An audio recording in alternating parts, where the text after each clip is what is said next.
Olá, eu sou a professora Ângela Ferreira. Estamos fazendo uma revisão para a prova da SpaceX de Química de 2021. Peço que curta o vídeo e continue me assistindo para você mandar super bem na prova. Bom, a nossa questão de hoje ela diz o seguinte: fósforo branco de fórmula P4 é uma substância bastante tóxica, utilizada para fins bélicos, como armas químicas de guerra em granadas fumigêneras. Pode ser obtido a partir do aquecimento do fosfato de cálcio, areia, coque, em um forno especial, conforme mostrado na equação abaixo. A respeito da reação de obtenção do fósforo branco, seus participantes e suas características são feitas as seguintes afirmativas. Né? Então, as afirmativas aqui, né? E o que pede são as afirmativas corretas, certo? Então, vamos lá, né? O fósforo branco é classificado como uma substância iônica polar. Bom, substância iônica polar. Bom, os fósforo branco, né, que seria aqui o P4, né, ele é uma substância que se liga fósforo com fósforo. Fósforo são elementos a ametálicos, né? Eles têm características de metais. E compostos iônicos, né? São aqueles compostos que têm a ligação de ametal com metal, que não é o caso aqui. Quando você tem dois ametais se ligando, você tem uma ligação do tipo covalente, tá? Então, essa alternativa ela estaria incorreta, tá bem? A letra A primeira aqui já seria incorreta. Então, vamos marcar aqui. E, bom, de praxe, nesse tipo de prova, né, você já pode olhar, quando você tem certeza de uma das afirmativas, já pode olhar quem você poderia eliminar. Então, a gente já pode de cara aqui eliminar a A e a letra E, porque elas afirmam que a primeira está verdadeira e a gente já sabe que ela está falsa. Segundo aqui, o fósforo branco, P4, é classificado como substância simples. Substância simples é aquela formada por a molécula de um único elemento, ou seja, está correto, né? Se você ainda não sabe o que é uma substância simples, vou deixar aqui a dica da aula de substância simples para você voltar lá e dar uma olhadinha, assim como de ligação iônica e covalente, tá? Então, essa alternativa aqui estaria correta. Novamente, não poderia ser a D, a C. Então, a gente estaria aí com 50% de chance de acertar a questão.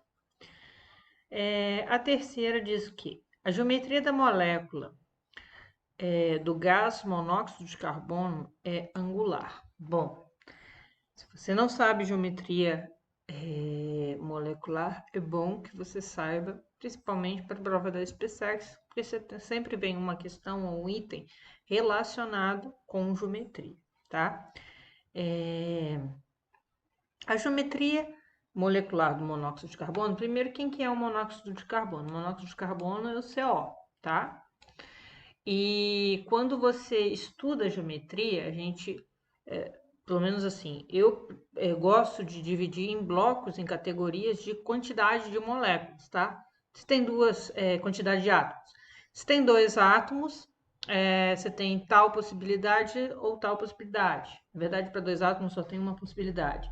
Se tem três átomos, você tem uma possibilidade, por exemplo, de ser linear ou angular, tá?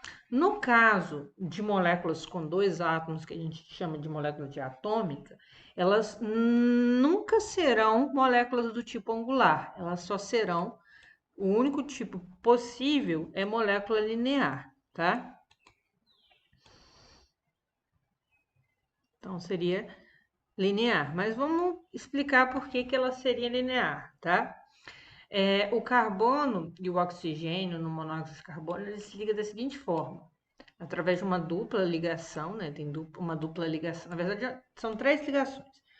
2 ligações duplas com compartilhamento de ambos os átomos e uma ligação com compartilhamento de par de elétrons do carbono através de uma ligação dativa. Então, seria uma molécula em linha, seria linear. Dessa forma, a gente verifica aqui que a alternativa 3 ela também está incorreta. A gente, já observando as nossas opções, entenderia que a terceira está errada, né? Porque ela nem está na opção B nem C. Mas como o objetivo aqui é te ensinar a fazer questão como um todo, né? Eu resolvi discutir, tá? Mas lá na prova, se você tem garantia que a primeira está errada, a primeira está errada, a segunda está verdadeira, você já poderia passar para frente, tá? A alternativa 4 é a mesma coisa, ela com certeza está certa, porque ela está nas duas opções, né? Quem vai desempatar a coisa aí é a afirmativa 5, mas a gente vai discutir todas elas. Então, por exemplo, a afirmativa 4 diz o seguinte: a massa de fósforo branco obtida quando se aquece 1.860 gramas de fósforo de cálcio com rendimento de 80% é de 297,6 gramas. Então, o que a gente tem aqui? Nós temos um cálculo de rendimento, tá? Para mostrar como é que faz esse cálculo, eu vou mostrar aqui para vocês detalhadamente. Então, eu simplesmente peguei a reação química que eu tinha ali e transplantei para cá para a gente entender. A afirmativa, ela está falando do fosfato de cálcio e do fósforo branco. Então, da massa do fosfato de cálcio e da massa do fósforo branco. Então, tem que relacionar a massa dos dois, tá? Isso aí a gente vê muito em estequiometria. É importante, outro conteúdo muito importante da prova é a questão da estequiometria. Então, se falou de massa, o que a gente tem que calcular? Massa molecular. Então, vamos lá, né? Do cálcio, 3 vezes 40 dá 120. Do fósforo aqui vai ser 2 vezes 2 vezes 31, que é a massa do fósforo, dá 62. E do oxigênio, tem 6 oxigênio, 8 vezes 16, 128, tá? Somando isso aí, vai ter, então, a massa, fosfato de cálcio, é 310. Mesma coisa eu vou fazer para o fósforo branco. 4 vezes 31 é 124 gramas, né? Simplesmente peguei ali. E aí, como a gente está relacionando o fosfato de cálcio e o fósforo branco, a gente reduz ele, né? A gente tem relação de 2 mols de um para 1 mol do outro. Então, o que a gente vai fazer agora? Vamos transformar isso em massa, né? Pegar aqui a massa de cada um desses compostos e substituir. Lembrando que estequiometria, você tem que sempre ver quais são as variáveis que estão envolvidas ali e relacionar elas. A primeira linha da sua regra de 3, ela sempre vai ser dada pela reação balanceada, seja ela em massa, seja em volume, seja em número de mols, tá bem? Então, 2 mols, 2 vezes 310, né? E aqui 1 mol, 1 vezes 124. A pergunta era quanto que 1.800 gramas produziriam de fósforo branco. Então, essa vai ser também a minha pergunta. Beleza. Eu calculei aqui um valor de 372 gramas. Lembrando que eu estou calculando aqui para um rendimento, se o rendimento fosse 100%, tá? Mas a questão me deu ali um rendimento que não era de 100%. Então, como que eu vou chegar à conclusão que essa alternativa está certa? Eu sei que 372 gramas seria os meus 100%. Então, Y vai ser 80%, porque eu quero saber quanto que é 80%. Então, o valor de Y vai ser de 297,5. Que a alternativa 4 está correta, tá bem? Então, a gente já entende que a alternativa 4 está correta.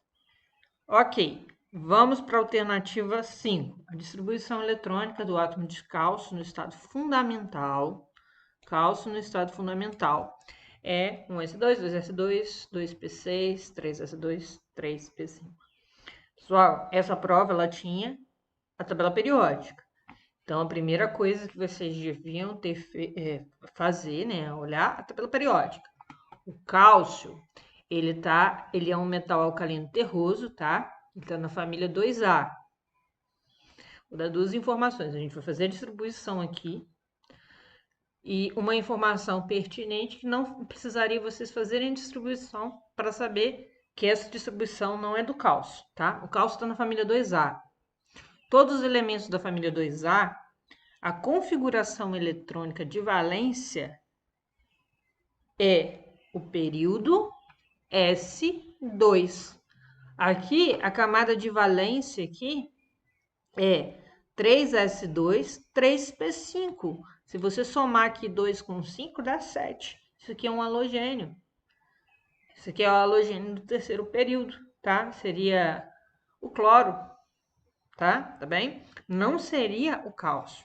Mas vamos lá. Vamos supor que você olhasse lá na tabela periódica e você vai ver que o número atômico do cálcio é 20. E aí você vai fazer a distribuição eletrônica para ver se está certo. Então tá bom. 1s2, 2s2, 2p6, 3s2, 3p6. Aí aqui a gente verifica que já está no 18, ó. O próximo, 4s2, beleza? Ou seja, confirma, ele no estado fundamental ele tem que ter a distribuição eletrônica terminando em S2. Como ele está no quarto período, 4s2, tá bom? Então, essa alternativa aqui, ela também está errada, tá? E aí a gente já descobre qual é a alternativa correta da questão, tá? A resposta seria a letra B, ok?